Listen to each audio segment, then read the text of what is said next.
proyecto bolivariano y lo histórico es muy contundente y tiene que ver con el propio Chávez y tiene que ver con Bolívar. Tiene que ver con Chávez porque Chávez desde el punto de vista de la historia étnica de América Latina, no solo de Venezuela, es un descendiente de afrodescendiente, negro, y un descendiente de indígenas, que son los dos grupos sociales tradicionalmente esclavizados y explotados por la sociedad capitalista.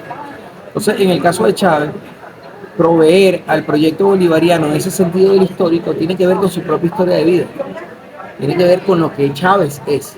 Es decir, Chávez no es ese hombre jocoso popular por una cuestión política o electoral, es porque él es un hombre de pueblo, es un sambo. ¿Okay? Es lo primero. Y lo segundo es que ese carácter histórico también viene porque una de las cosas que hace Chávez como sambo es rescatar y bajar del altar en el que se había sometido al pensamiento bolivariano. Someter al pensamiento bolivariano a una especie de altar es una operación antropológica de dominación, porque es un dios y entonces el dios no se toca, pero el dios tiene unos hijos. Esos hijos son como nuestros antecesores y tampoco se tocan por respeto, porque todos los antecesores los respetan. Entonces, si ellos eran los hijos de Bolívar, a los hijos de Bolívar había que respetarlos. Y el hijo que respeta a su padre no discute con su padre, ¿verdad? Entonces, mira la trampa antropológica que construyeron en torno a la imagen de Bolívar.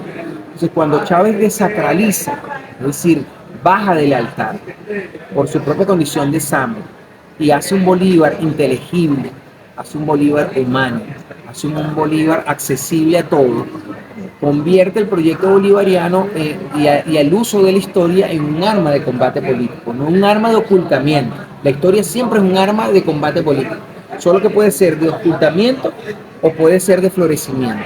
Aquí vemos la historia utilizada como un arma de florecimiento, como un arma que sirva para estar orgulloso de la época, de la épica, ¿sí?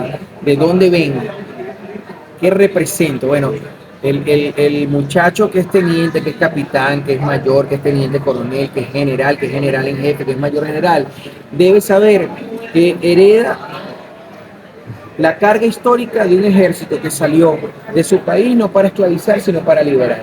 De eso se trata la memoria histórica.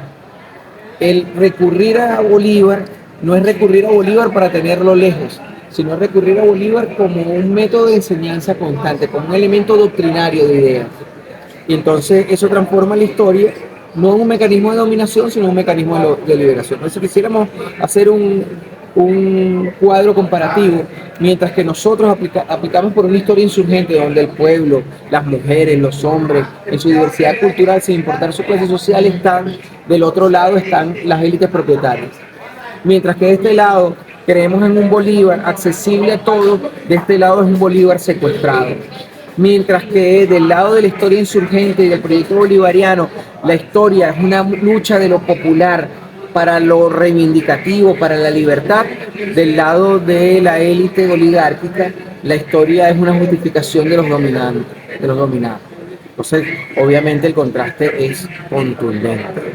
Y eso también nos convierte a nosotros, en mi caso, por derivación profesional, yo no soy político profesional, yo soy historiador, soy profesor, me siento orgulloso. Ser profesor significa que cultivo en lo que creo, y cultivo la lógica de la historia insurgente en la que creo.